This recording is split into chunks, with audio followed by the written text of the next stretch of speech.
Ako'y isang Pinoy, hindi ako kano. Huwag kang mahihiya kung ang ilong mo ay pango. Hindi po ako Amerikana, Pilipino po ako! Mabuhay ang Pilipino! Mabuhay ang KOJC! Mabuhay po ang ating mga dakilang na lumalaban para sa ating bayan.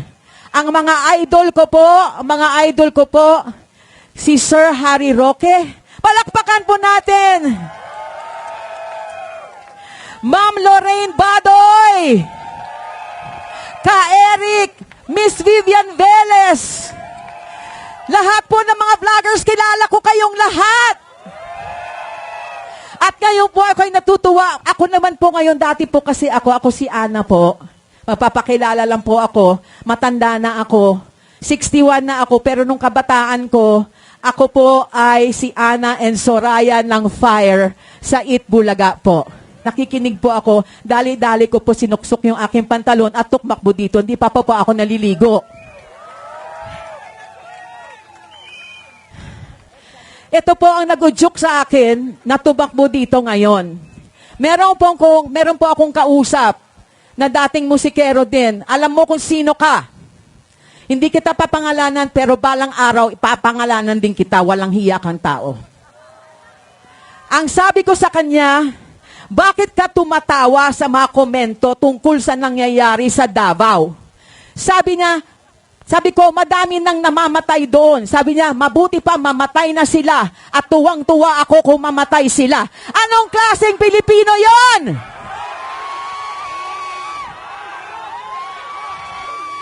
Anong klaseng Pilipino yon?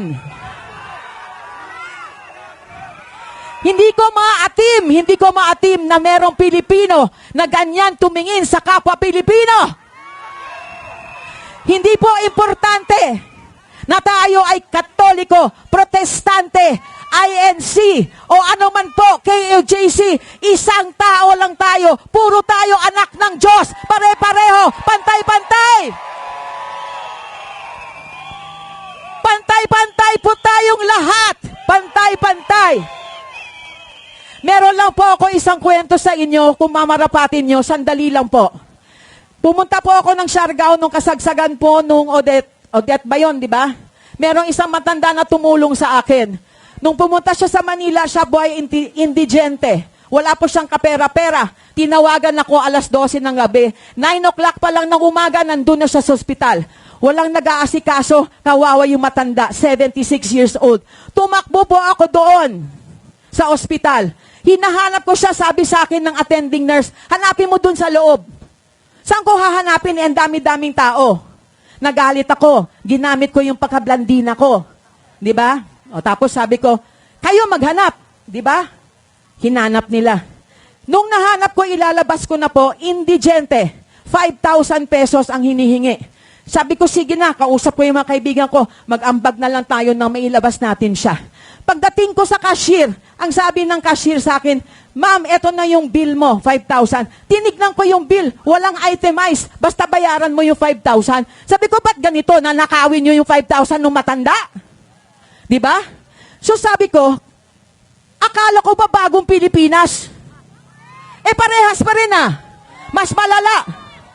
Nung panahon ni Tatay Digong, walang ganyan. Walang ganyan.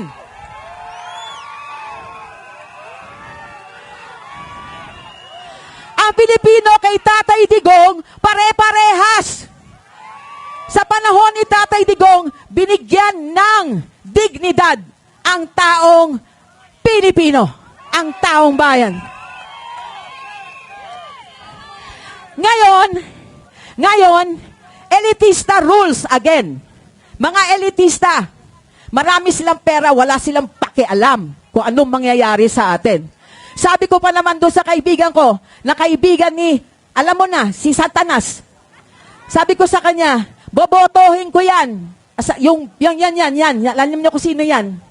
Basta yung healthcare natin, pagandahin nila yung healthcare. Kasi lahat po tayo tatanda. Lahat po tayo kay mangangailangan ng tulong ng gobyerno para sa pag nagkasakit tayo. Tama ho ba? Ano nangyayari sa atin? Yung PhilHealth na tayo din ang naghirap para pondohan yung punyetang PhilHealth na yan, eh sila rin ngayon ang kusang kumukuha ng pera natin.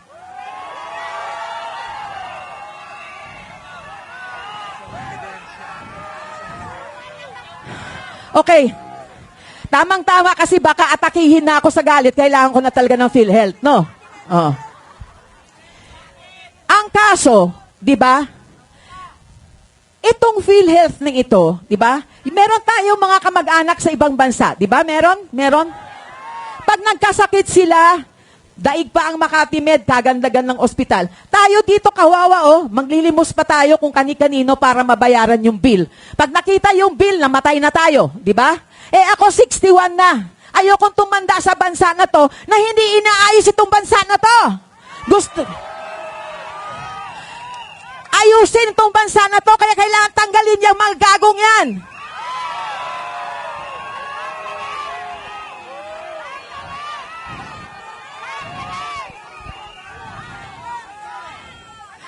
Buong buhay natin nagtatrabaho tayo. Para saan?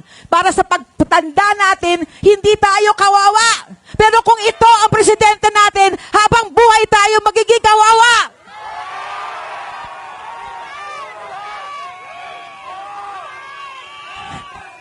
Pahingin ng PhilHealth. Okay. Ngayon, pasensya na po ha, na-emo na naman ako, na-emotional.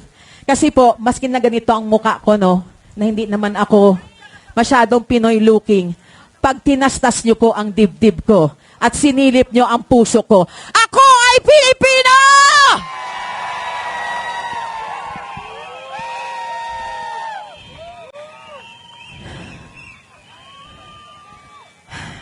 Okay, pwede nyo ba akong samahan kasi baka hanggang bukas pa tayo matapos kasi ang daldal ko eh.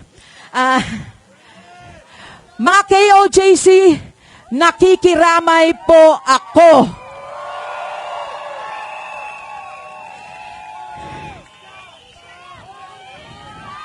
Hustisya! Hustisya!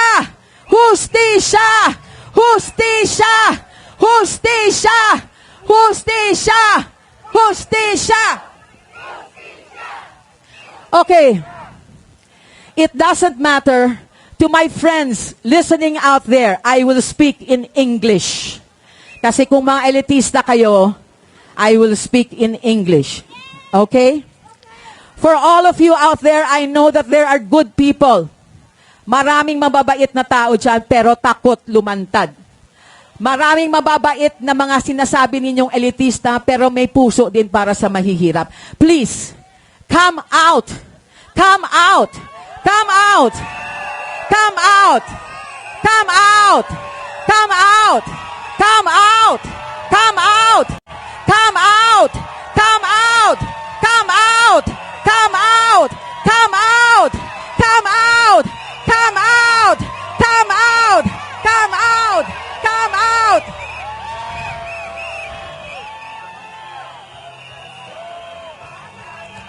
My friends who are watching me at home, I know many of you have a heart for the Filipino and for this country. Come out. Speak. Speak.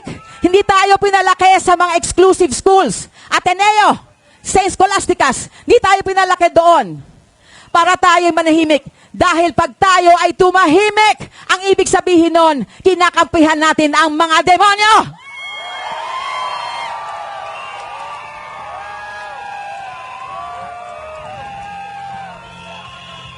Okay.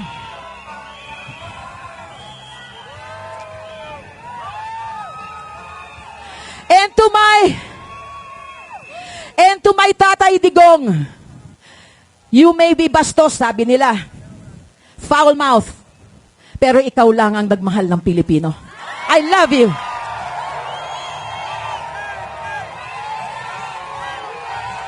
Duterte! Duterte! Duterte!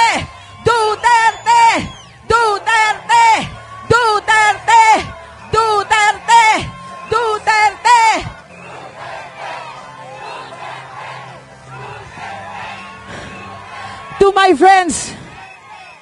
my friends out there, do not believe everything that you hear and everything that you see about Duterte. He is a good man. He loves the Filipinos. That is what is most important. Come out and fight for the Filipino.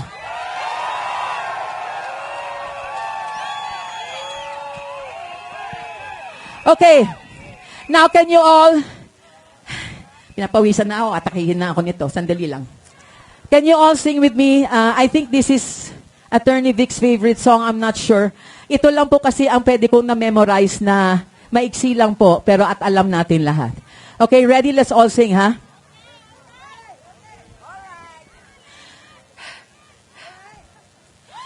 Ang bayan ko'y tanging ikaw, Pilipinas kong mahal, ang puso ko at buhay man, sa iyo'y ibibigay, tungkulin ko'y gagampanan, na lagi kang paglingkuran, ang laya mo'y babantayan, Pilipinas kong hiran.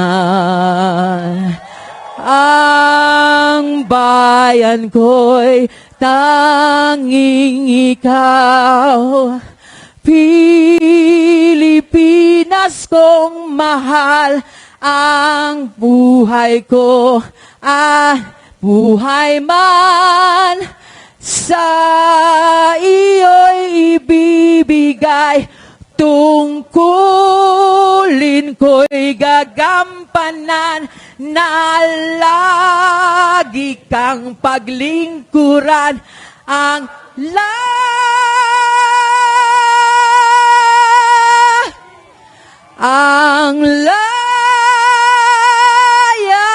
mo'y babantayan, Pilipinas kong